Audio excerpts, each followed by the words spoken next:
Sécurité des convoyeurs.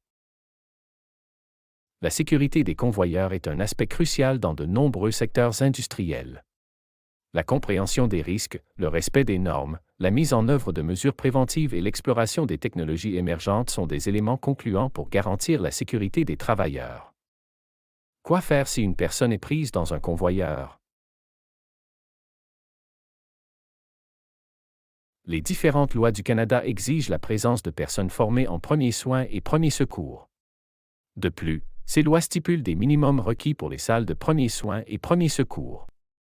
L'employeur doit prévoir un plan d'urgence et les moyens nécessaires pour porter secours à des personnes coincées dans un convoyeur.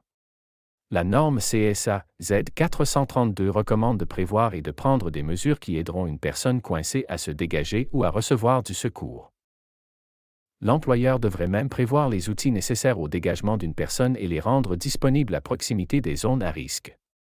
Dans ce cas, l'employeur devrait prévoir des affiches pour que les secours puissent trouver les outils rapidement. Il faudra, bien entendu, former les secouristes sur l'existence des procédures de secours et les outils disponibles pour secourir les personnes. Les convoyeurs sont des systèmes mécaniques utilisés pour le déplacement de divers matériaux ou produits dans divers environnements industriels. Il y a plusieurs types de convoyeurs, dont le convoyeur à bande, le convoyeur à rouleau et le convoyeur à chaîne, soit de plastique ou de métal. Quel que soit le type de convoyeur, plusieurs phénomènes dangereux mécaniques peuvent être présents et sont similaires d'un convoyeur à un autre. Les éléments mobiles de transmission d'énergie peuvent causer des dommages par entraînement, par écrasement ou par enroulement, au contact des organes tournants ou des angles rentrants. La courroie en mouvement ou les rouleaux et les tambours peuvent causer un entraînement dans les angles rentrants, de l'abrasion et des brûlures par frottement, un choc si la courroie se rupture ou si un rouleau chute. La zone de coincement, la trémie, les lisses et la bavette, peut causer un cisaillement et un écrasement. Les charges en mouvement peuvent causer des dommages dus au cisaillement et à l'écrasement entre la charge et une partie fixe, une chute de la charge ou un choc avec la charge. Il existe plusieurs moyens de prévention des risques mécaniques.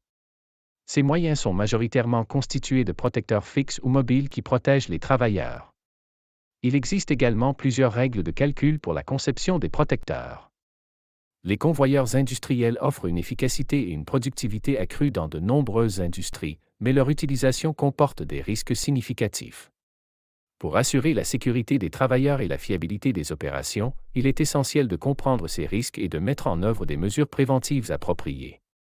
En prenant ces mesures, les entreprises peuvent minimiser les accidents et créer un environnement de travail plus sûr pour tous.